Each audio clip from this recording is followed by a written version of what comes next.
Oi, pessoal, bom dia para vocês. 7 horas, 1 minutinho. Hoje é dia 20 de setembro de 2024. Estamos a um dia do fim desse inverno esquisito pra caramba, né? Que se abateu aí sobre nós.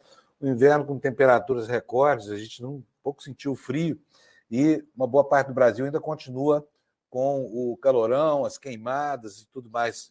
Eu quero dizer para vocês, estou aqui mais uma vez porque hoje os gaúchos estão de feriado da Revolução Farroupilha, né? A Guerra dos Farrapos.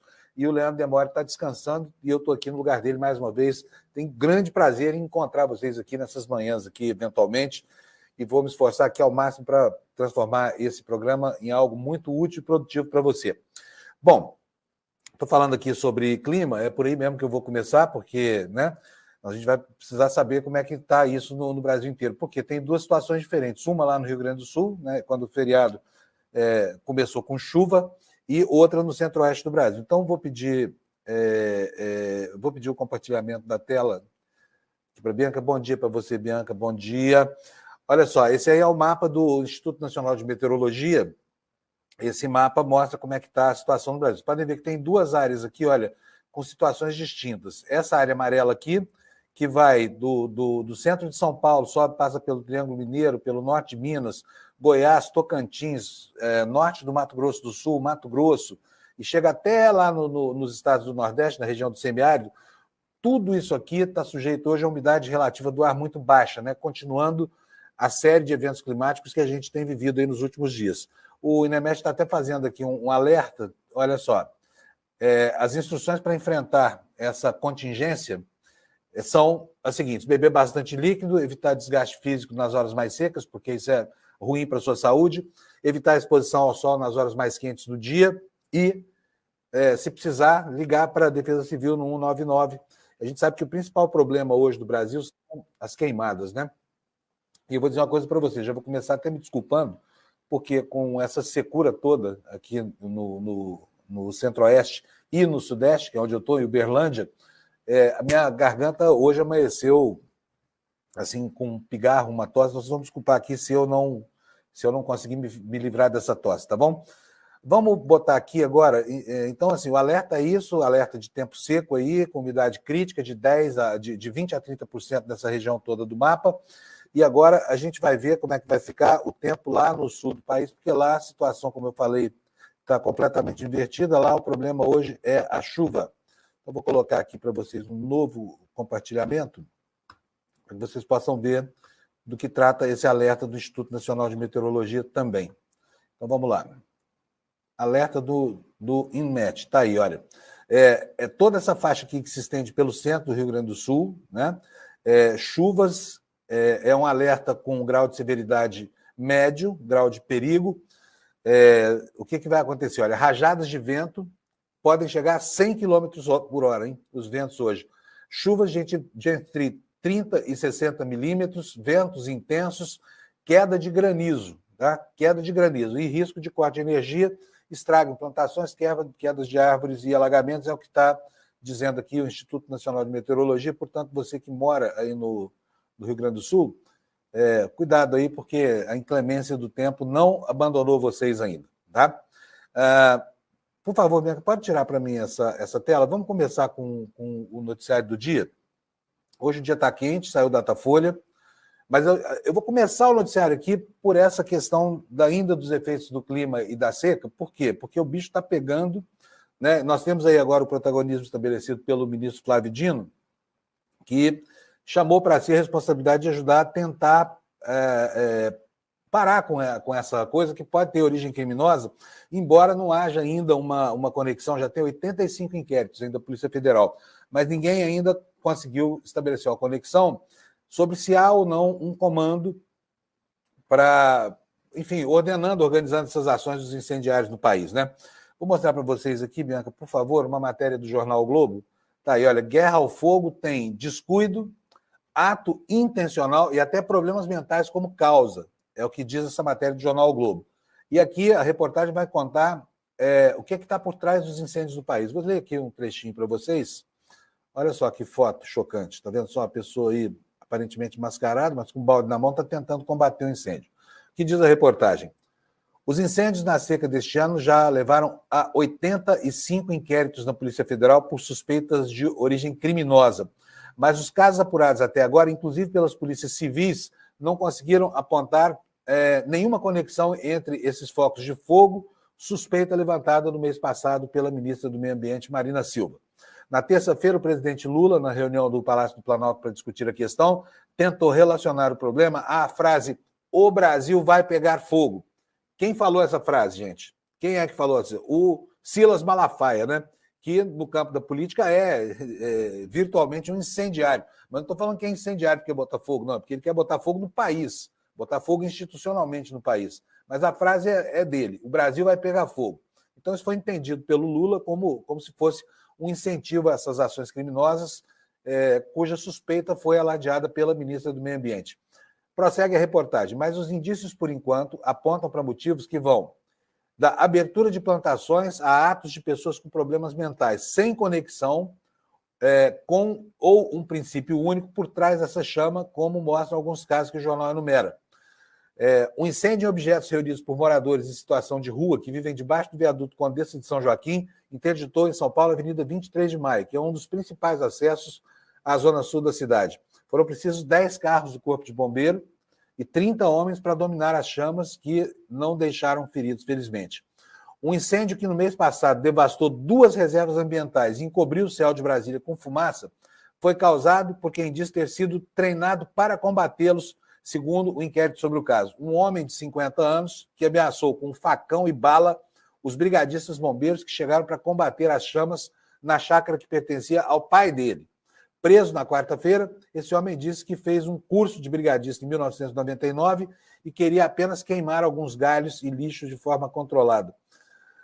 Outro caso, o ajudante pedreiro Jefferson Vender Alves dos Santos, de 19 anos, foi preso terça-feira passada com um botijão de gasolina tentando botar fogo no Parque Ecológico Burle Marx, uma área verde de 280 hectares no noroeste de Brasília. A polícia diz que Vender tentava deliberadamente incendiar a área investigada e agora investiga se ele agiu sozinho ou se cometeu esse crime a pedido de alguém. Uma testemunha chamou a polícia quando viu esse homem carregando galhos de árvores para provocar esse incêndio, né? Então, gente, não há ainda uma conexão. Agora, eu acho muito difícil que não haja, né, piromaníacos teleguiados aí pelo Brasil colocando fogo para... Por quê? Para comprometer o governo que fez do discurso da causa ambiental uma das suas principais bandeiras, né? Talvez não haja uma ação coordenada, mas é óbvio que tem mãos aí que querem criar um clima de pânico no país. E a situação ainda vai longe, porque em muitas áreas aqui do Centro-Oeste e até do Sudeste não há previsão de chuva para breve, tá? Não há previsão de chuva para breve. Vamos continuar aqui o noticiário. O ministro Flávio Dino, assumindo o protagonismo, continua produzindo fatos e notícias. Vou colocar aqui para vocês uma notícia, acho que do jornal O Globo. Só um segundinho que eu vou compartilhando. Não é do jornal O Globo, não. É do Brasil de Fato, está aqui no site do Brasil de Fato. Dino quer discutir a possibilidade de desapropriação das terras com desmatamento e queimadas criminosas. Despacho de ministro prevê que a sociedade civil seja ouvida sobre o trabalho feito pelos estados contra as queimadas. Após a audiência de conciliação ocorrida nesta quinta, 19, para ouvir representantes de 10 governos estaduais sobre medidas de combate às queimadas, o ministro do Supremo Tribunal Federal, Flávio Dino, emitiu um despacho pedindo que todos os envolvidos na ação de descumprimento de preceito fundamental, uma DPF, né, número 743, se manifestem sobre a possível aplicação ou modificação do artigo 243 da Constituição nos casos de desmatamento legal ou aplicação de restrições à propriedade, identificando possíveis travas a programas de regularização fundiária em áreas de incêndio dolosos. Ajuizado pela Rede de Sustentabilidade, esse processo tem o ministro como relator. O artigo 243 da Constituição, diz a reportagem do Brasil de Fato, foi evocado por Flávio Dino e prevê que propriedades rurais e urbanas, onde haja culturas ilegais ou exploração de trabalho escravo, devem ser expropriadas e destinadas à reforma agrária e a programas de habitação popular. O caso judicial analisado pelo ministro envolve os estados do Amazonas, do Acre, de Rondônia, de Roraima, Pará, Maranhão, Amapá, Tocantins, Mato Grosso e Mato Grosso do Sul. O despacho do ministro surge em meio a uma divergência evidenciada nesta semana entre o Congresso Nacional, o governo Lula e o STF a respeito do combate às queimadas. Na terça, anteontem, o presidente do Senado, Rodrigo Pacheco, classificou como populismo penal. Anteontem não, traz anteontem, né? Então vamos lá. O presidente do Senado, Rodrigo Pacheco, classificou como populismo penal o endurecimento das penas relacionadas a incêndios criminosos, defendida pelo presidente da Corte, Luiz Roberto Barroso, e vocalizada também por lideranças da gestão do PT. No documento assinado por Flávio Dino nesta quinta, o ministro solicitou que sejam oficiados os tribunais regionais federais da primeira e terceira regiões e os tribunais de justiça dos 10 estados para que levantem dados sobre os inquéritos civis públicos ou policiais, ações civis públicas e penais, tudo isso relativo a crimes ambientais ocorridos na Amazônia Legal e no Pantanal. O magistrado pediu ainda que sejam adotadas medidas para assegurar a adequada tramitação legal com duração razoável dos processos para esses casos. Portanto, aí o ministro Flávio Dino continua sendo o protagonista dessas ações aqui, né, que secundaram o governo federal, porque, afinal de contas, quem tem os meios e quem deveria estar tomando essas atitudes aí é o governo federal, mas a gente, apesar do esforço retórico, a gente vê pouco resultado nessas campanhas, né? E é óbvio que crimes, como, por exemplo, de piromaníacos que estão incendiando o Brasil, são crimes estaduais. Talvez em alguns locais do Brasil esses crimes não tenham a ênfase devida para que as pessoas possam, enfim, ser desestimuladas, né, de fazer essas ações. Vamos mudar de assunto, gente? Vamos falar sobre o X, né, essa confusão toda que aconteceu. Ontem e anteontem, o X voltou a funcionar. Não sei se você chegou a tentar conectar na rede social do Elon Musk, mas ela voltou a funcionar no Brasil. E o que foi que aconteceu? Um truquezinho, né? O X, o Twitter, como queira, passou a disponibilizar o serviço através da Cloudflare, que é um serviço na nuvem, e isso dificultou o bloqueio dos IPs. Portanto, no Brasil, quem quis acessar o Twitter, acessou ontem. Está aí a manchete. De quem é essa manchete aqui? Deixa eu ver aqui. Da revista Fórum, exatamente. Então, a manchete é essa. X deve voltar a funcionar no Brasil e informa ao Supremo que indicará representante. Mas aqui a matéria não faz referência a essa volta, meio, né, forçação de barra que aconteceu por meio desse artifício da Cloudflare, e sim sobre o funcionamento institucional do Twitter, que pode ser que volte a acontecer desde que essa empresa atenda os pressupostos da legislação brasileira.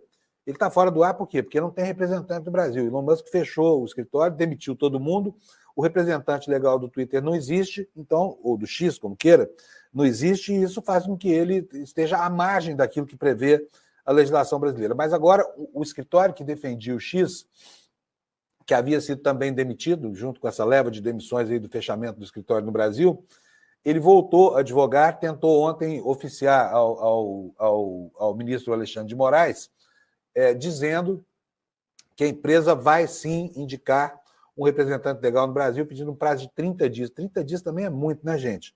Até lá não tem. O escritório é um dos maiores do Brasil, Pinheiro Neto. Tá? Vou ler aqui para vocês do que trata essa notícia. Põe na tela para mim, Bianca. Obrigado, viu? Então vamos lá. Manchete: X deve voltar a funcionar no Brasil e informa ao Supremo que indicará representante. Escritório contratado para representar a rede social do bilionário Elon Musk pediu prazo ao Supremo e deve nomear o responsável no país para retornar ao ar. O que diz a reportagem? A rede social X, antigo Twitter, de propriedade do bilionário Elon Musk, deve voltar a funcionar no Brasil nos próximos dias, já que o escritório de advogados recontratado para defender a plataforma informou ao Supremo Tribunal Federal que indicará um representante legal para a empresa. As informações são da Mônica Bergamo, colunista da Folha de São Paulo. A manobra inicial do Musk foi a de readmitir o escritório de advocacia Pinheiro Neto para que esse grupo, o Grupo X, representasse legal, para que ele, aliás, o escritório de advogados do Pinheiro Neto, representasse legalmente o X no Brasil. Só que o Alexandre de Moraes não caiu nessa esparrela do Pinheiro Neto, que, aliás, é é um escritório bastante respeitável, né? Acho que ainda hoje é o maior escritório, a maior banca de advogados do Brasil. O que fez o Alexandre de Moraes? Ele não reconheceu esse pedido e determinou que um representante legal e formal da plataforma fosse nomeado em 24 horas, não em 30 dias, sob pena de não mais considerar os advogados do interlocutor da rede social. Por quê? Porque esses advogados não tinham a procuração. Não há um representante legal com plenos poderes nem para nomear um advogado do Brasil. Então, enquanto essa situação não for resolvida, vai ficar essa história toda, eles vão permanecer fora do ar, apesar dessa trampa, desse truque do Musk, né? E prossegue a reportagem da revista Fórum. Segundo a Mônica Bergamo, que afirma ter tido acesso ao documento encaminhado à mais alta corte judicial do país, um pedido solicitando 30 dias para a nomeação de um representante do X, nos termos que Moraes exige, foi encaminhado ao magistrado. Pelo Estatuto do Advogado da OAB, 15 dias é o prazo existente para que um advogado represente emergencialmente seu cliente, isso pode ser prorrogado por mais 30 dias. Também no documento encaminhado ao ministro Alexandre de Moraes, há uma informação de que o X já iniciou a retenção e a suspensão dos perfis tirados do ar por ordem judicial do Supremo. De fato, muitas das contas criminosas que receberam determinação da Justiça para serem retiradas do ar e que tinham sido liberadas por atos de provocação de Musk voltaram a ficar indisponíveis. Se realmente um representante legal no país for nomeado e as ordens judiciais forem integralmente cumpridas, além das multas aplicadas serem pagas, o X deverá voltar a ficar disponível no Brasil. Legalmente, dessa vez. A plataforma começou a sair do ar gradativamente em território nacional após uma determinação de Moraes despachada no dia 30 de agosto. Só que com essa trampa do Musk, o que aconteceu?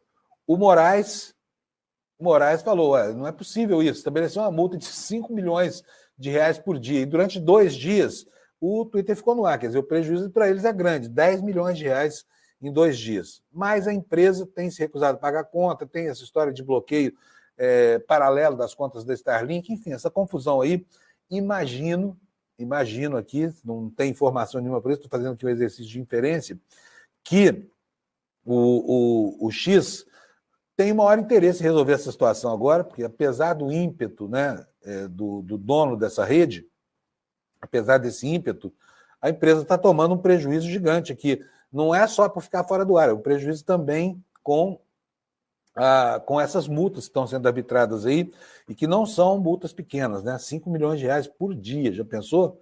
Que baba? Até no bolso do Elon Musk isso deve doer. Vou mostrar para vocês aqui agora uma matéria da Folha de São Paulo sobre a reação do Alexandre de Moraes. Você está vendo aí na sua tela, Moraes ainda indica... Olha, manchete muito mal construída, gente. A Folha, assim, ela é campeã de fazer manchetes confusas e tudo mais. Olha aí o que está escrito aqui, ó. Moraes ainda indica ceticismo com sinais do X de que cumprirá decisões do Supremo. O que eles querem dizer aqui? Que o Alexandre de Moraes está cético, não acha que vai ser fácil convencer o Elon Musk a cumprir lá as decisões. O que diz a reportagem da Folha de São Paulo? O ministro Alexandre de Moraes, do Supremo, reagiu nesta semana ao que considera uma burla do X, o antigo Twitter, às suas decisões, e demonstrou ceticismo de que a plataforma estaria disposta a cumprir as suas determinações da Corte. Em decisão publicada nesta quinta, ontem, né, Moraes determinou a aplicação de uma multa de 5 milhões por dia ao X, como eu falei, e também a Starlink, ambas empresas do Elon Musk, pela suposta manobra que levou a plataforma a ficar disponível para usuários brasileiros a partir da quarta-feira, anteontem, dia 18. O ministro também mandou que a Polícia Federal monitore quem tem feito uso extremado do X no Brasil, desde que essa plataforma foi bloqueada em 30 de agosto. O dono do X e acionista da empresa de internet via satélite, o Elon Musk, né, tem feito ataques públicos ao ministro do Supremo na rede social.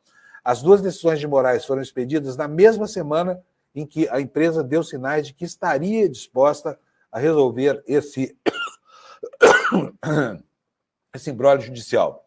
Moraes, porém, afirmou ao interlocutor nesta quinta que enquanto a empresa não tiver um representante legal no Brasil, ela teoricamente nem existe, né? Portanto, não pode pleitear nada judicialmente. Por isso, a petição dos advogados da companhia, enviada ao tribunal dizendo que o X indicará em 30 dias esse nome para cumprir a determinação do Supremo, não teria valor nenhum para Alexandre de Moraes. Como é que ele vai? Quem é que assina a procuração para esses advogados, se não há um representante legal no Brasil? Prossegue a reportagem da Folha. A sinalização do ministro do Supremo é de que ele só ficará menos cético depois que a rede social pague a nova multa imposta à plataforma nesta semana e constitua um procurador no Brasil. A avaliação do ministro foi traduzida em uma decisão desta quinta, na qual ele informou que não reconhecerá os advogados da banca Pinheiro Neto como os defensores do X, enquanto a plataforma não indicar quem é que a representa no Brasil. Agora, a gente vai falar do assunto que você está esperando, Datafolha, né? Datafolha saiu ontem, veio com boas notícias aqui com relação a... Teve gente que enxergou, inclusive, novidades mais, digamos assim, quentes do que, na verdade, essas notícias revelam. Por quê? O que aconteceu? Está tudo mais ou menos igual. A diferença é que o Pablo Marçal, com aquela cadeirada, teve um aumento na rejeição e desceu um pouquinho, mas ainda está ali na zona de sombra, junto com o Ricardo Nunes e com o Boulos, que está, né, em primeiro lugar. Então, nós vamos ver agora o que revelou o Datafolha, o que revelou o Datafolha sobre a situação da corrida eleitoral em São Paulo, que por todos os viés que se puder analisar, está claramente indefinido o quadro, tá, gente? Claramente indefinido o quadro. E vou pedir para... Põe na tela para mim, Bianca, por favor. Matéria é essa aí, olha. Datafolha, Nunes tem 27%, Boulos tem 26%, os dois... Gente, olha, a margem de erro da pesquisa não permite apontar um favorito, tá? Os dois estão empatados dentro da margem de erro. Os dois estão lá. Pode ser o Nunes, pode ser o Marçal. No dia da eleição, esse empate técnico não significa nada, porque um único voto, né, ele define o resultado de uma eleição. Mas vamos ver o que diz aqui o Datafolha. Se eu fosse você, eu não me animaria muito com essas notícias, não. Tá? É muito positivo que o marginal Pablo Marçal não esteja tão próximo mais do topo desse ranking. Mas ele ainda está lá. Né? E hoje tem mais um debate. Hoje tem debate do SBT, mediado pelo César Filho. Nós vamos ter mais uma vez a proximidade desse elemento com o Datena. Eles vão ficar ali lado a lado no set de filmagens. Então, ninguém sabe o que pode acontecer, porque, infelizmente, a campanha eleitoral em São Paulo virou uma rinha, né? Vamos lá para a notícia da Folha de São Paulo. Datafolha, Nunes 27%, Boulos 26%, mantém liderança em São Paulo, Marçal segue com 19%. Disputa estável, depois de uma semana turbulenta, o autor da cadeirada em debate da Datena empacou no levantamento. Quer dizer, a atitude do Datena teve um custo para ele, um custo grande, já não estava lá entre os favoritos, então agora que enterrou mais ainda. Mas também aumentou a rejeição do Marçal.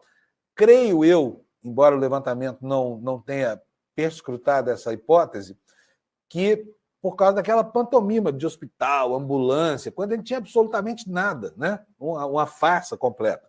Mas vamos aqui para a reportagem, então, reportagem da Folha de São Paulo. O que diz a reportagem? Após a semana mais turbulenta da campanha eleitoral pela Prefeitura de São Paulo neste ano, o Datafolha aponta um cenário estável. Seguem empatados à frente Ricardo Nunes com 27%, Guilherme Boulos com 26%. Pablo Marçal, no centro da confusão, se manteve com 19%. Portanto, quem acha que houve uma mudança de quadro, essa coisa toda, está enganado, está torcendo muito além do que os dados objetivos permitem. Entendeu? Foi o que aferiu o Instituto Datafolha após entrevistar 1.204 eleitores paulistanos de terça até quinta. Encomendado pela Folha e pela TV Globo, o levantamento com margem de erro de 3 pontos para mais ou para menos está registrado na Justiça Eleitoral sob o código tal, que não vou ler porque não precisa. A estabilidade segue nos pelotões inferiores, com Tabata Amaral com 8, empatada com o Datena, que tem 6, Marina Helena do Novo permanece com 3 e os demais não pontuaram. Declararam voto em branco ou nulo 6%, antes eram 7%, quer dizer, está diminuindo aqui a quantidade de... Supostamente, né? Não é diferente de um ponto percentual só, não diz absolutamente nada. E não responderam 3%, que antes eram 4%, também não muda substancialmente absolutamente nada. Prossegue aqui a reportagem da Folha. Na pesquisa espontânea, na qual o entrevistado cita o seu candidato preferido sem ver a lista de opções, o cenário também segue no mesmo patamar em relação ao levantamento passado. Dizem votar no deputado do PSOL 23%, ante 16% que falam que vou votar no prefeito Nunes e 15% em Marçal. Aqui já dá para a gente fazer uma afirmação um pouco mais categórica, de que o Boulos está numa situação muito melhor, muito mais favorável nessa modalidade de pesquisa, em que a manifestação do voto é espontânea. Porque aparece com 23, o prefeito Nunes aparece com 15 e... Não, peraí, não é isso não. O PSOL tem 23, o Nunes tem 16 e o Pablo Marçal tem 15%. E isso aqui está causando preocupação na campanha do atual prefeito de São Paulo, porque nada garante que ele está em vantagem em relação ao Pablo Marçal. Vai ter ainda que fazer muita força para se livrar desse empate, né, que deve ser algo muito complicado lá na pesquisa. Enfim, o prefeito de São Paulo é um personagem morno nessa campanha, apesar dos embates que travou aqui e ali, mas a situação dele não é uma situação tranquila, tá? Essa coisa de candidato morno não dá nenhuma vantagem a ele. Prossegue aqui a reportagem da Folha. No levantamento estimulado por cartão, apenas Boulos teve uma oscilação ante a rodada anterior a uma semana, quando tinha 25%. Os demais ficaram onde estavam, o que não permite dizer que a candidatura do polêmico Marçal entrou em um processo de desidratação. Ele, que chegou a embolar a disputa pelo primeiro lugar, acabou se descolando dos líderes. Mas a agressividade inaudita em debates eleitorais, em uma estratégia decorrente do seu partido, de não ter tempo no rádio e na TV, chegou ao paroxismo nesta semana. E aqui embaixo a gente tem um gráfico, eu vou aumentar aqui um pouquinho para vocês, em que a gente vê as curvas aqui das candidaturas. Então nós temos aqui, olha, neste momento da campanha, o Ricardo Nunes e o Boulos virtualmente aqui empatados, na casa de 27, 26, ninguém sabe quem de fato está na frente, por causa da margem de erro do pesquisa. O Pablo Marçal bem atrás já, além da margem de erro da pesquisa, com 19% apenas, e os outros candidatos aqui na área de baixo. Tá vendo? Só não vale nem a pena comentar, porque já falamos os percentuais, e eles estão aqui, eles são pequenininhos, olha, Datena baixou de 14 para 6, Marina ficou com 3, e aí o restante, Altino, Bebeto, Pimenta, todo mundo aparece com zero absoluto nesse levantamento do Datafolha. Agora vamos ver as análises que estão nos jornais, para que a gente possa saber qual é efetivamente a opinião das pessoas que estão aí acompanhando o quadro eleitoral. Encontrei uma boa análise no Valor Econômico e vou pedir para a Bianca colocar para a gente na tela, porque eu quero ler para vocês. Tá aí, a análise foi feita pelo César Felício do Valor. Na manchete ela coloca: pesquisas mostram recuo de Marçal, mas em um patamar que deixa Nunes inseguro. Não foi a cadeirada que tirou Marçal da liderança compartilhada, segundo esse analista. O que diz aqui a coluna, essa matéria de análise? A pesquisa Datafolha sobre a eleição municipal em São Paulo, divulgada hoje, teve suas entrevistas realizadas entre 17 e 19 de novembro, ou seja, traz anteontem e ontem. A da Quest, divulgada na quarta-feira, colheu as entrevistas entre 15 e 17 de setembro.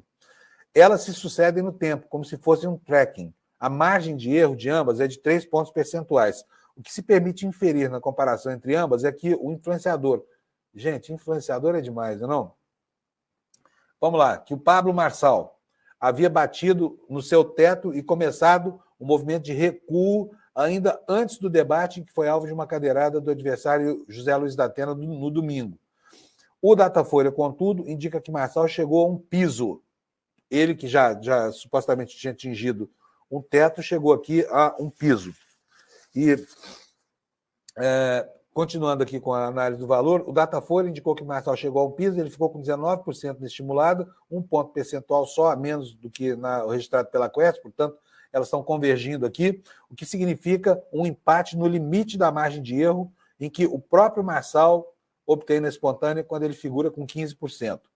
O levantamento sugere que o Marçal parou de crescer, mas não está esvaziando. Ele oscila entre 17% e 22%, considerando a interseção da margem de erro nos dois levantamentos. No momento, está fora do segundo turno. No momento, ele está fora do segundo turno, mas é o patamar alto, a 17 dias da eleição, sugere que pode voltar ao jogo diante de qualquer contratempo na campanha de qualquer um dos líderes, o prefeito Nunes e o deputado federal Guilherme Boulos. Então, é essa a situação. Como a campanha em São Paulo está completamente maluca e a gente nunca sabe exatamente o que pode acontecer, né? Vamos tem que ficar prestando atenção no debate de hoje. E debate de hoje pode sim, com certeza será um debate tenso, como tem sido até aqui todos os outros, né? E no Jornal o Globo tem uma matéria aqui falando sobre a grande incidência, o aumento no número de debates, porque debates são um compromisso que os próprios candidatos não gostam de participar. Mas nesta eleição houve muito mais debates do que nas outras, apesar da adversidade e das hostilidades entre os candidatos, né? Vamos ver o que diz o Globo sobre isso? Bianca, por favor. Bom, efeito cadeirada. Com agressividade em alta em São Paulo, aumenta a atenção de quem? Dos mediadores dos debates, porque são eles que têm que segurar essa barra pesada toda, né? Reencontro de candidatos hoje preocupa. As TVs apertam regras e medidas para evitar confusões. Apresentadores acreditam que o formato precisa ser readequado. Agora, vocês viram aquela história da Rede TV, que a Rede TV mandou parafusar as bancadas, as cadeiras no chão do estúdio? Vamos falar sério, vocês acham que tinha necessidade daquilo? Hein? É uma maneira de estigmatizar um dos lados, com atitude que é uma atitude que eu acho que é uma atitude que tem lado, tá? Mas vamos lá para a matéria do Globo. A agressividade dos debates da eleição de São Paulo tem feito os mediadores e veículos de comunicação utilizarem estratégias inéditas para controlar os ânimos, inclusive com o uso de seguranças para conter os candidatos, algo nunca visto em pleitos anteriores. Hoje, os candidatos à Prefeitura de São Paulo terão um novo debate organizado pelo SBT, em parceria com o Portal Terra e a Rádio Nova Brasil. A tensão que se seguiu à cadeirada que José Luiz da Atena deu em Pablo Marçal no encontro da TV Cultura no último domingo foi incorporada por alguns detalhes nas regras e do sorteio pré-evento, conforme noticiou o blog da Malu Gaspar. Datena e Marçal ficaram bem próximos no estúdio da emissora de TV em Osasco. A ordem dos candidatos foi definida por sorteio. E entre o Tucano e o ex-coach estará apenas Guilherme Boulos, ou seja, vai ter aquela proximidade terrível ali. E nós vamos ver cenas de pugilato nesse debate, será? Tá fácil de acontecer isso, hein? Boulos, Datena e Pablo Marçal lado a lado. A disposição das cadeiras chamou a atenção dos integrantes das campanhas que passaram a temer pela proximidade entre eles, com muita razão, né, gente? Os candidatos serão separados em trios, um de cada lado do mediador, que será o jornalista César Filho. Além dos três estarão o prefeito Ricardo Nunes, a Tabata Amaral e também a Maria Helena, é o elenco de sempre nesses debates. Os mediadores dos primeiros debates da corrida paulistana avaliam que o formato precisa ser reinventado para se adequar às atuais estratégias políticas. Para Denise Campos de Toledo, apresentadora da TV Gazeta, que mediou o debate do dia 1º, a lavação de roupa suja, típica de influenciadores digitais, invadiu os debates televisionados com confrontos marcados por afirmações imprecisas ou mentirosas. Ela defende que o modelo precisa de mais checagem de informação ao vivo, como aconteceu de forma bem sucedida no debate entre o Trump e a Kamala Harris lá nos Estados Unidos. Olha, eu mediei debates durante muito tempo na TV Bandeirantes. Nunca, felizmente, tive que apartar uma briga no estúdio, né? O máximo que aconteceu foi uma troca digamos, de mesuras entre o Dória e o Boulos. Não lembro quem era o outro, mas certamente era o Dória. Houve uma troca de farpas no último debate da eleição para governador em 2020, mas naquele tempo era fácil mediar o debate, porque você não tinha que de repente, apartar uma cena de pugilato, como essas que a gente tem visto se repetirem aí pelo Brasil. Então, eu desejo sorte aos meus colegas aí e digo para vocês o seguinte: esses debates estão sendo pensados para que este espetáculo que todo mundo diz deplorar, aconteça, tá? O grande debate que nós vamos ver agora, nos próximos dias, será o debate do dia 3 de outubro na Rede Globo, porque depois dele, os candidatos que passaram o segundo turno têm um próximo compromisso na TV Globo, que vai ser o debate do segundo turno. Mas, por enquanto, todos esses debates são geradores de memes e são geradores de posicionamentos quase sempre estriônicos para os candidatos. Então, desejo sorte aqui aos meus colegas que vão mediar esses compromissos e que eles consigam, né, evitar esse ambiente de rinha porque efetivamente é bom de ver, a gente fica torcendo pela briga, só que ele não é produtivo para o processo eleitoral, porque as questões que precisam ser conhecidas, elas acabam não sendo conhecidas, né? Porque esse debate, que não é debate, não tem o propósito de discutir propostas, de nada disso, é pura agressividade mesmo. Ainda falando sobre situação eleitoral, vamos ver agora como é que está a situação lá no Rio de Janeiro. Lá está tranquilo, né? Por enquanto, para o Eduardo Paes. Vou pedir para... A Bianca já colocou aqui. Ramagem atrai voto bolsonarista, mas não desidrata a candidatura do Paes no Rio. Por quê? Porque ele deu, né, com essa aproximação com esse eleitorado bolsonarista, ele acabou dando um salto. Mas foi um salto, embora grande, que não permite de jeito nenhum pensar ainda no segundo turno no Rio de Janeiro.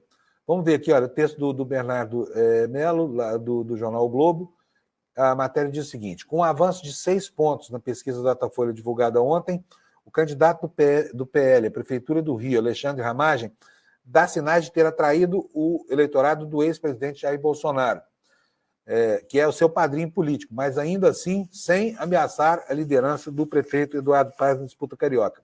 Com uma gestão bem avaliada por mais de metade do eleitorado, segundo o levantamento, Paes manteve os 59% de intenções de votos que o mesmo instituto havia registrado há 2 semanas, a despeito de Ramagem ter passado de 11% a 17% nesse mesmo intervalo. Quer dizer, o Ramagem sobe 6 pontos, mas o Paes não cai nenhum. Esses votos vieram do eleitorado indeciso, portanto, né, para, enfim, compor esse capital político que realmente deu uma crescida. A margem de erro aqui é de 3 pontos percentuais também. Além de arregimentar o apoio do bolsonarismo, a candidatura de Ramagem experimenta um salto de rejeição. De acordo com o Datafolha, 37% dizem não votar de jeito nenhum no candidato do PL. 8 pontos acima do levantamento anterior. Né? Vocês estão vendo aqui, ó. Ele cresce, mas cresce também a rejeição. O avanço de Ramagem e a estabilidade do atual prefeito são explicados pelo encolhimento das demais opções. Em julho, na primeira rodada de pesquisas eleitorais do Datafolha, as outras candidaturas, além das de Eduardo Paes e Alexandre Ramagem, somavam 19% das intenções de voto, mesmo percentual dos que diziam que iam votar em branco, nulo ou que não sabiam. Agora, segundo a pesquisa, esses percentuais recuaram. Desculpa, gente. Realmente está difícil, viu, com essa umidade baixa aqui. Esses percentuais recuaram a 13% e 12%, respectivamente. O candidato que aparece numericamente em terceiro, Tarcísio Mota, do PSOL, segue estacionado desde o primeiro levantamento, oscilando dentro da margem de erro. Agora ele registra 7% das intenções de voto. Agora a gente vai dar uma passadinha por Belo Horizonte, para ver como é que está a disputa lá, como é que está a disputa na capital mineira. Né? Também é uma disputa que está tranquila. Vamos ver qual é a situação aqui em outra matéria do jornal o Globo. Olha, pesquisa da Quest lá em BH. O Tramonte está na liderança com 28%, o Fuad com 20%, o Engler vem em terceiro lugar com 18%. Portanto, há uma vantagem inquestionável do Mauro Tramonte e há um empate técnico no segundo e no terceiro lugar. Portanto, não se sabe quem é que vai disputar o segundo turno ali. O que diz a reportagem do jornal O Globo? Uma nova pesquisa da Quest para a eleição de Belo Horizonte, divulgada nesta quarta, portanto, anteontem, mostrou o deputado estadual e apresentador licenciado Mauro Tramonte na liderança da corrida com 28% das intenções de voto. O aliado do governador Zema e do prefeito Alexandre Calil tinha 27% na pesquisa anterior, portanto, subiu só 1 ponto. Essa é a situação da disputa lá em Belo Horizonte. Agora, nos bastidores da campanha, o sobe e desce dos números começa a produzir efeitos muito interessantes de observar.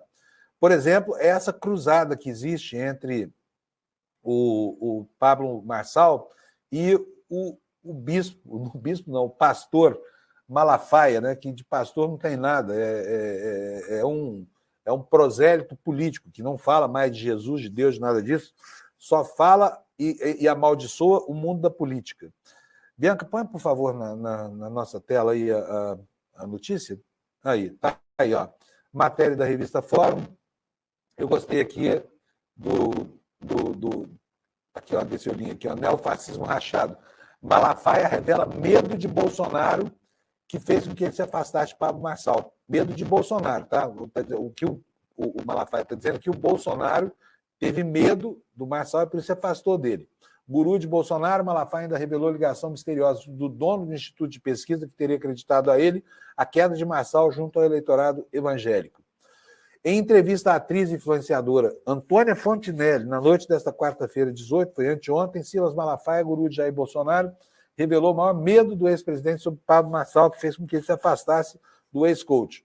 Malafaia entrou na guerra espiritual declarada por Marçal após impedir que o candidato PRTB subisse no trio elétrico no ato lá de São Paulo, no dia 7 de setembro passado, né? E desde então, os dois têm trocado farpas pelas redes sociais. Malafaia segue firme no seu propósito de desmascarar o ex-coach. Pelo menos agora a guerra é lá entre eles, né? Então, essa é aquela guerra boa, que a gente torce pela briga. Podem brigar, briguem bastante aí.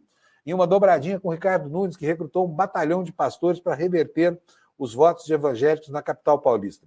No programa com Antônia Fontinelli, após dizer que não foi fazer defesa de prefeito nenhuma, o pastor revelou o maior medo de Bolsonaro, que fez com que ele se afastasse do coach e assumisse de vez o apoio oficial a Nunes na capital paulista. E tem mais, filha. Ah, coitado do povo. Você sabia que tinha uma bandeira monstruosa para ser levantada na Paulista? Você sabia disso? Tinha uma bandeira dele monstruosa para ser levantada quando chegasse lá em cima. E aí, gente, a matéria começa a descrever aqui a guerra de vaidades entre os dois. O Bolsonaro deve estar muito incomodado mesmo com o crescimento desse Pablo Marçal. Por quê? Porque eles são absolutamente feitos da mesma matéria. É a mesma coisa. Bolsonaro e Pablo Marçal são exatamente a mesma coisa. Eles esculhambam o mundo da política, esculhambam as instituições, eles fazem o possível para envergonhar o seu eleitorado e para criar uma empatia com o que há de pior no mundo, que é essa gente perversa, essa gente que é homofóbica, que é racista, que é nominadamente machista, sabe? É o que está acontecendo. Bianca, pode tirar, por favor?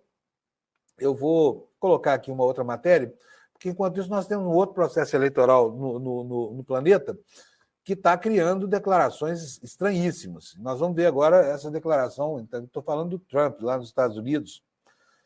Trump deu uma declaração tão infeliz. Olha isso, gente. Culpa os judeus por eventual derrota em um discurso à comunidade judaica. Quer dizer, aí ele tenta criar um clima de antissemitismo, atribuindo isso aos adversários políticos do Partido Democrata, culpando os judeus democratas pela sua derrota e justificando isso com o antissemitismo. Ou seja, é uma manifestação antissemita da mesma forma, tá? Vamos ver aqui o que diz a reportagem. Essa reportagem é do jornal Folha de São Paulo também. Durante discurso em uma das principais conferências pró-Israel dos Estados Unidos, Trump afirmou que, caso perca a eleição, eleitores judeus terão muito a ver com isso. Daqui a pouco, ele começa a incentivar o ódio contra os judeus. Aguardem, vocês vão ver. Vou colocar do jeito mais simples e gentil que posso. Não fui tratado adequadamente pelos eleitores que acontece de serem judeus.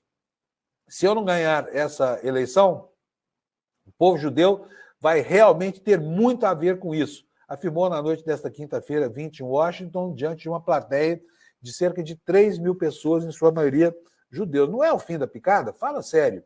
Se isso aqui não é um jeito torpe de abordar o antissemitismo e tentar usar isso como arma em seu benefício, sabe? Pelo amor de Deus. Trump reclamou que seu apoio entre esse eleitorado subiu apenas de 24% para 29% entre 2016 e 2020, apesar de ele se considerar o melhor presidente para Israel e para o povo judeu de longe. O republicano elencou uma série de medidas que adotou em seu governo, como o reconhecimento de Jerusalém como a capital de Israel, sob forte aplauso do público que ficou de pé ao vê-lo no palco. O clima, porém, mudou quando o empresário começou a citar as estatísticas. Vou contar para vocês uma historinha que aconteceu numa eleição brasileira, na eleição que foi vencida por Jânio Quadros, em 1985, prefeito de São Paulo. Jânio Quadros era um sujeito que ganhava muito dinheiro nas campanhas eleitorais. Era ali que ele fazia a sua fortuna. E ele recebeu representantes da comunidade judaica que deram a ele, fizeram um aporte financeiro na campanha que ele não gostou, ele esperava mais. Sabe o que ele fez? ele falou assim para as pessoas que foram procurar lá levando dinheiro, não era pouco dinheiro, não me lembro o valor na época. Ele falou assim: os senhores sabem quanto custou o Holocausto? Como tem coragem de me trazer um cheque como este? Então, quer dizer, essa tática de usar o antissemitismo a favor de uma tese que em si também é antissemita absolutamente não é novidade. Aconteceu aqui no Brasil. Né? E essa história foi testemunhada por um jornalista, não vou falar aqui o nome, ele já morreu, não me autorizou citá-lo, mas a história é verdadeira, aconteceu de fato e segue a mesma lógica desse discurso sacana do Trump lá nos Estados Unidos. Enquanto isso, voltando aqui para o Brasil, a Justiça Eleitoral começa a tomar algumas medidas para que não se repitam fatos como aqueles verificados na última campanha eleitoral, em que aparelhos de Estado, como, por exemplo, a Polícia Rodoviária Federal, fossem usados como uma espécie de força em favor de uma facção política, né? Como a gente viu, Silvinei, lembra dele? O homem que produziu blitz no Nordeste para impedir os eleitores do Lula de chegar até as urnas. Aquilo foi um escândalo, custou caro esse Silvinei. Deveria custar mais caro ainda, porque aquilo é um atentado, efetivamente, contra a democracia. Agora, a manchete que a gente vai exibir, a Bianca vai colocar na tela para mim, é essa aí, olha, o TSE e o governo proibiram a Polícia Rodoviária Federal de barrar eleitores após blitz bolsonaristas de 2022.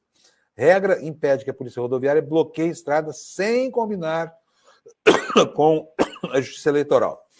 O que diz a reportagem do Matheus Vargas, da Folha de São Paulo?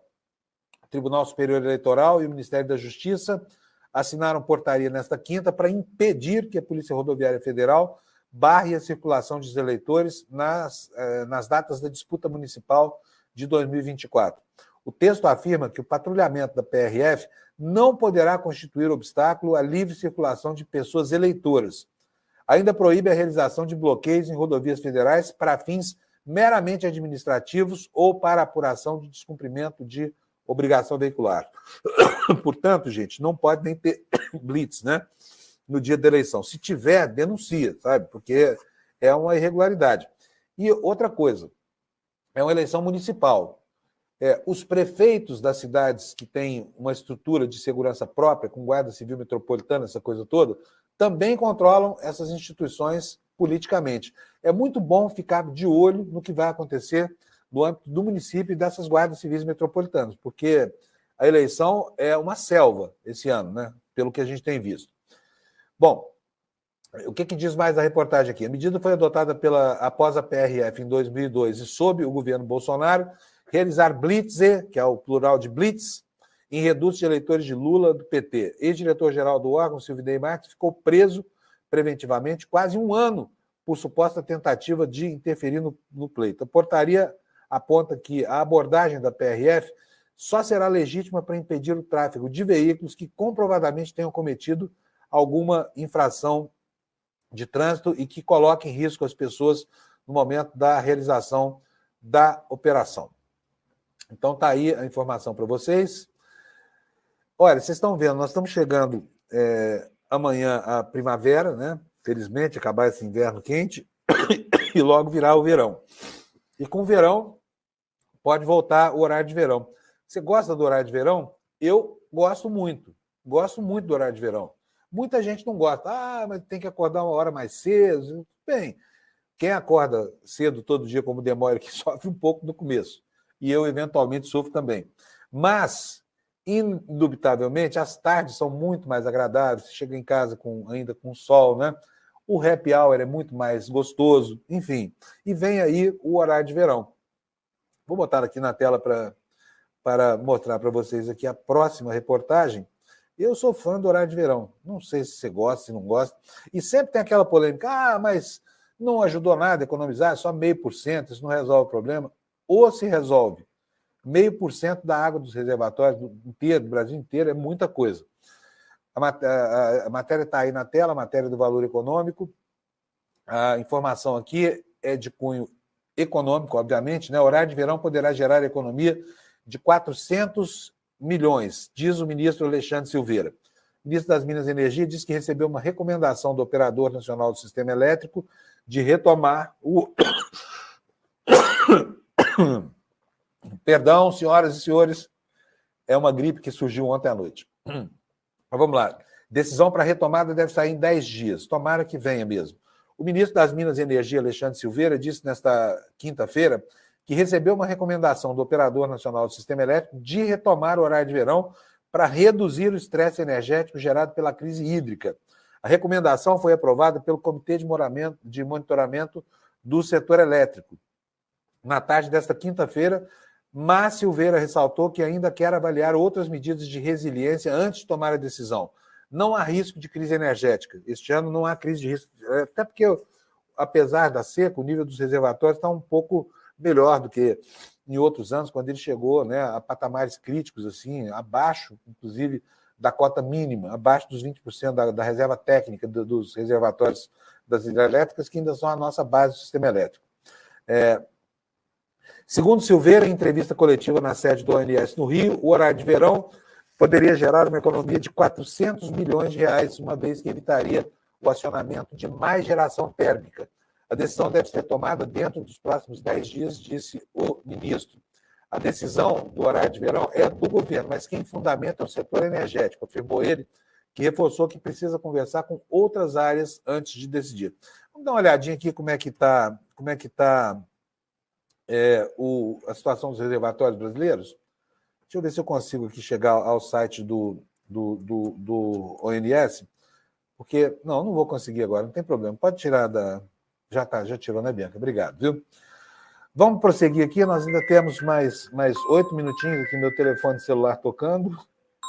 Eu vou desligar isso aqui, porque não deveria estar tocando. Desculpa, gente, vou colocar aqui, porque é impossível desligar o telefone no ar enquanto a gente apresenta o jornal. Trump diz que se perder, o povo judeu terá muito a ver com isso. Nós já vimos essa reportagem. Isso aqui é o New York Times, trazendo outra vez essa fala do Trump. A gente já viu isso. Vou seguir com a matéria. E aqui, veja só, porque a gente está o tempo inteiro falando sobre o risco da volta do nazifascismo e tudo mais, lá nos Estados Unidos, da Carolina do Norte, hein? Olha só a notícia que está circulando lá, essa notícia está no New York Times, um candidato chamado Mr. Robinson, candidato republicano para governador da Carolina do Norte, prometeu permanecer na disputa e tentou negar uma reportagem que afirmava que ele havia defendido a escravidão. Esse cara se auto-intitula negro e nazista, e defendeu em sites pornográficos a volta da escravidão. Veja só que Pablo Marçal não existe só no Brasil, né? Existe por aí, pelo mundo. O vice-governador Mark Robinson, da Carolina do Norte, o candidato republicano para governador de um estado com um histórico de grandes batalhas eleitorais, prometeu permanecer na disputa, enquanto a CNN relatava que ele se autodenominou nazi-negro e defendeu a escravidão em um fórum pornográfico. Em um vídeo de 82 segundos divulgado antes da publicação desse artigo da CNN, Robinson tentou minar a reportagem, que desenterrou comentários antigos que ele teria feito no Nude Africa, um site pornográfico com um quadro de mensagens. Robinson, que é um conservador social, tem sido um oponente estridente dos direitos dos transgêneros, também postou sobre como ele gostava de assistir pornografia transgênero. De acordo com a CNN, ele se descreveu como um pervertido que gostava de pornografia de travestis com garotas. Em seu vídeo dessa quinta-feira, ele disse: deixe-me tranquilizá-lo, as coisas que você verá nessa história, essas não são palavras de Mark Robinson. Mais tarde, na quinta-feira, o Partido Republicano da Carolina do Norte, o que fez o Partido Republicano, diante de um candidato com esse BO, defendeu o cara. Não se espante, porque o Partido Republicano é o partido dos segregacionistas, né? Que coisa horrorosa. Olha, uma informação curiosa aqui antes de terminar o programa de hoje, né? O Uruguai, lá pelos idos da década de 10, ele surpreendeu o mundo inteiro quando adotou uma política liberal em relação à produção e ao uso da maconha. E aí o tempo passou Eu mesmo conheci o Uruguai, fui lá, fiz algumas reportagens, ganhei até um prêmio ESPO por causa de uma matéria que comparava o regime de liberalização nos vários lugares do mundo, nos Estados Unidos, lá na Europa. E o que aconteceu no Uruguai? Não está funcionando, sabe? Não é que está funcionando porque reduziu a drogadição, não é nada disso. O problema é que, do ponto de vista empresarial, o modelo estatal que se inventou no Uruguai, que é uma maconha que tem pouco THC, os usuários reclamam, as empresas que foram para lá não conseguiram, por causa do preconceito, abrir mercados e o negócio está minguando, o negócio da maconha. As pessoas que investiram bilhões nesse segmento estão abandonando suas empresas e abandonando o Uruguai. Por favor, Bianca, põe para nós a matéria na tela, porque eu quero mostrar para vocês. Nós temos 2 minutinhos ainda e eu não tô compartilhando, né? Então vamos lá, vou compartilhar aqui com vocês. Demora um pouquinho, mas vai. Está aí na tela, Bianca? Pode botar. Ó. Empresas de maconha estão abandonando o Uruguai, a nação pioneira na legalização. Demora para regularizar operações e status da substância em outros países dificultam exportações e negócios. O Uruguai liderou o mundo na legalização da maconha há uma década, só que o sonho de construir uma potência de cannabis medicinal e cânhamo, gerando milhares de empregos, com exportações de $1 bilhão, está enfrentando uma realidade difícil. As remessas para o exterior totalizaram menos de $30 milhões, muito abaixo daquilo que se pretendia, desde 2018, enquanto vendas anêmicas, burocracia e cálculos errados agora alimentam um êxodo de negócios. A experiência uruguaia, desanimadora, inclui a criação de 700 empregos apenas. Exemplifica os desafios que investidores enfrentam globalmente na construção de uma indústria sujeita a uma intensa avaliação regulatória e a proibição absoluta em alguns lugares. Tem uma dessas empresas aqui, que é uma empresa do Canadá, que comprou uma empresa uruguaia, está aqui na reportagem, depois vocês veem aí, está no site da Folha de São Paulo. Está aqui, olha, a Magic Plast não respondeu aos pedidos de comentários da reportagem. A empresa canadense Aurora Cannabis planeja encerrar suas operações uruguaias, pois ela adquiriu lá por $263 milhões, $1 bilhão e 400 milhões, uma outra empresa, e agora vai fechar as portas. Portanto, o mercado da maconha frustrou o público uruguaio, os empresários uruguaios que esperavam com isso ganhar dinheiro comercializando a erva e não conseguiram, muito em função da permanência do preconceito, né? Em lugares, por exemplo, como o Brasil, onde, enfim, o preconceito rola solto aqui e gera, inclusive, empreitadas parlamentares e legislativas, empreitadas parlamentares, no sentido de restringir cada vez mais as permissões para o uso e para a produção dessa planta. Acabamos, gente. 7h58, tem que ir embora agora. Bom dia para vocês, bom fim de semana. Tá? Juízo aí se você está no centro-oeste ou no nordeste do semiárido brasileiro por causa da umidade. E a qualquer hora dessa a gente se encontra aqui de novo, tá bom? Para a gauchada, bom feriado de comemoração da Revolução Farroupilha e até qualquer hora. Tchau, bom dia para vocês. Virou assunto.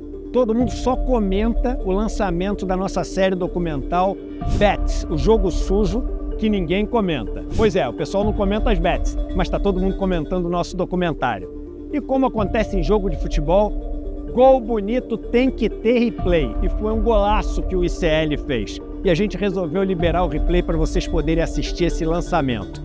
O lançamento vai ficar disponível por pouco tempo aqui para vocês poderem assistir nesse replay. Assiste e faz parte, junto com a gente, desse movimento para enfrentar uma das maiores doenças que tomou conta do nosso país.